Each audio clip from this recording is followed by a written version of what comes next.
Madras movie நேயர்களுக்கு வணக்கம். நான் உங்கள் ஜெர்னலிஸ்ட் உதய். இன்னைக்கு திரை விமர்சன நிகழ்ச்சியில பார்க்க போற படம் லப்பர் பந்து. தமிழரசன் பச்சமுத்து இயக்கி இருக்கிறாரு. ஹரிஷ் கல்யாண், அட்டகத்தி தினேஷ், சுவாசிகா, சஞ்சனா, காளி வெங்கட், பாலசரவணன் இப்படி மிகப்பெரிய ஸ்டார் கேஸ்ட்ல உருவான படம் தான் இது. கிரிக்கெட் கதைக்களம் கொண்ட திரைப்படம் இது. பொதுவாகவே கிரிக்கெட் பேஸ்டு மூவின்னாவே ஒரு 2-3 சீனு கிரவுண்ட்லயே நடந்த பிறகு 4வது சீனும் அதே தான் வரும். பார்த்த உடனே நம்மளுக்கு வெறுப்பு வரும். என்னடா இது, இவனுங்க பந்து போடுறது, வீசுறது, அடிக்கிறது இதே வேலையா இருக்கே, சிக்ஸ்ன்னு கத்துறது, அது பக்கம் ஒரு கூட்டம், 2 கூட்டத்துக்கு ஆப்போசிட்டுக்கு இவங்களுக்குள்ள சண்டை, இதே தான் பொதுவாக இருக்கும். பட் இது அது மாதிரியான ஒரு கிரிக்கெட் கதைக்களம் கொண்ட படம் கிடையாது. இதுல எல்லாமே இருக்கு. சென்டிமெண்ட், காதல், ஃப்ரெண்ட்ஷிப்பு, பெண் உரிமை, சாதி விஷயங்கள் எல்லாமே ஒரு கலவையா ஒரு மிக்சியில போட்டு ஒரு சுத்தி எடுத்து ஆடியன்ஸுக்கு கொடுத்துருக்காரு டைரக்டர். அதாவது ஃபர்ஸ்ட் பால்லே 6 அடிக்கிறதுன்னா என்ன தெரியுங்களா?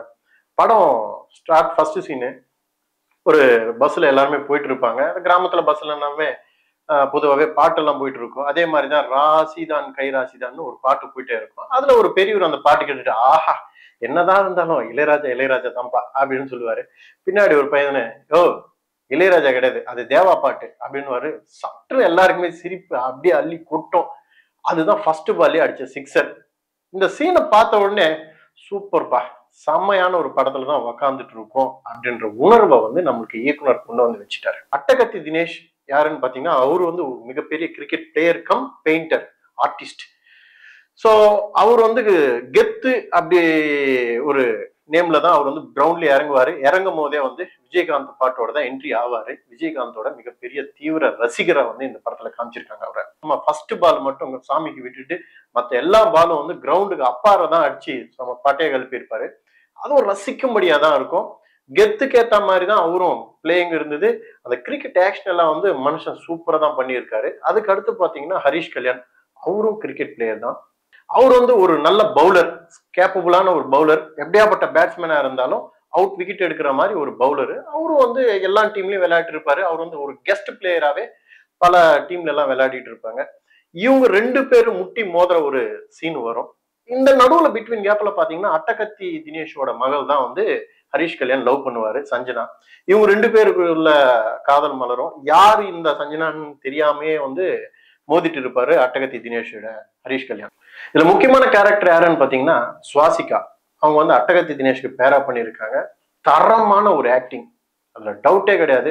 சும்மா கண் பார்வையிலேயே பயத்தை உண்டாக்கியிருக்காங்க, மிரள வச்சிருப்பாங்க.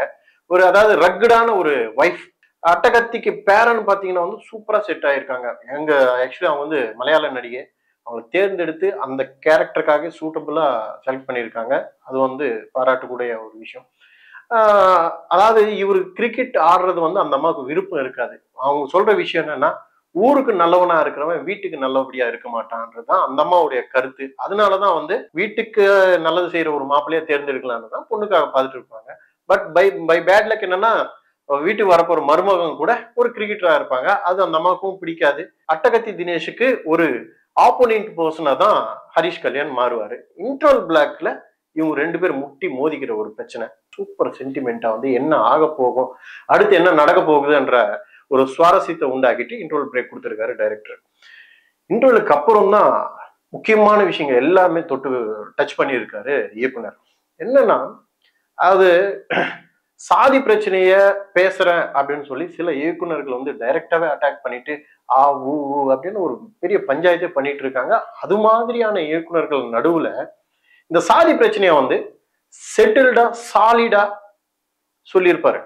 நான் சப்புன்னு அறிஞ்சிட்டு நான் உன்னை அரைஞ்சிண்டான்னு சொல்றதை விட, அரைஞ்ச அந்த இதுவே தெரியாம பட் கன்னத்துல அரைஞ்ச அந்த தடத்தை தெரியற மாதிரி பண்ணியிருக்கிறாரு இயக்குனர். இதுல பாலசரவணன் ஒரு டைலாக் சொல்லுவாரு. என்னன்னா, எனக்கு நிறைய பேர் எஸ்சி ஃப்ரெண்ட்ஸ் இருக்காங்க, பட் நான் எப்பயுமே அவங்களை எஸ்சியாவே பார்த்தது கிடையாது அப்படின்னு சொல்ற கூட்டத்துல ஒருவனா இருக்காதீங்க அப்படின்னு ஒரு சின்ன டச் விடுப்பாரு. அது கிளாப்ஸ் அள்ளிச்சு அந்த விஷயத்துக்கும்.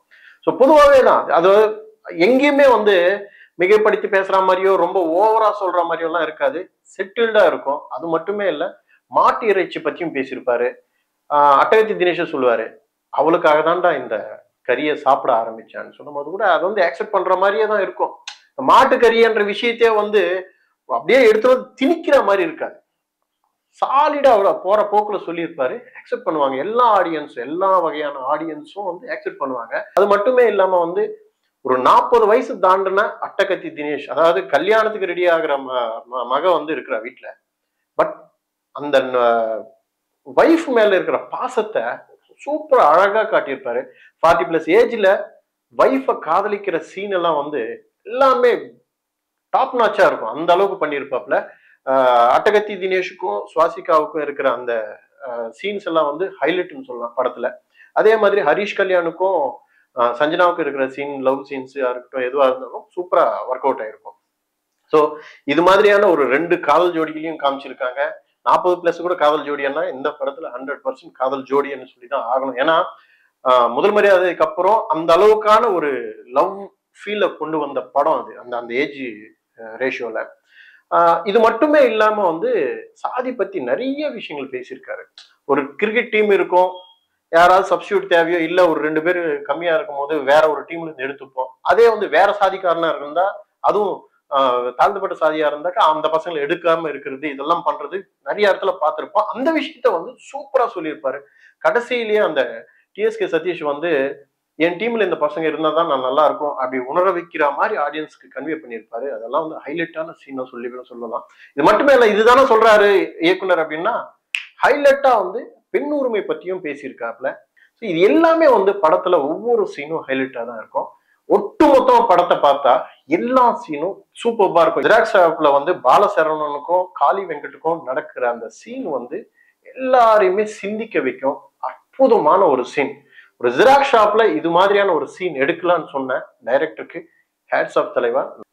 கண்டிப்பா இந்த வருஷத்துல ஒரு மிகப்பெரிய வெற்றி படம் அப்படின்னா இந்த படத்தை கண்டிப்பா சொல்லலாம். கமர்ஷியலாவும் சொல்லலாம், ஒரு ஒரு ஃபேமிலியோட போய் என்டர்டைனரா பார்க்க வேண்டிய படமாவும் சொல்லலாம். ஒரு வெற்றி படத்தை கொடுத்துருக்கீங்க.